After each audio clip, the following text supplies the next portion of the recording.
Smith hindi kilala si concert queen Pops Fernandez, netizens na dismaya.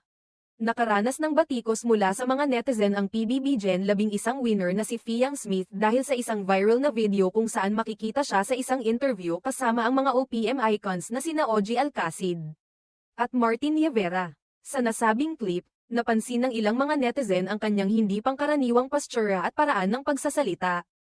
Na tila ipinapakita niya ang ugali ng isang K-barkada at hindi ng isang professional na personalidad.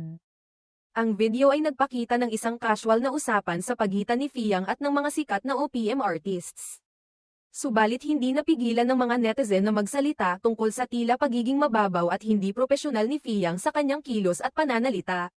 Ayon sa ilan, ang paraan ng pakikisalamuha ni Fiang ay tila hindi akma sa estado ng mga nakakasama niyang tanyag na personalidad.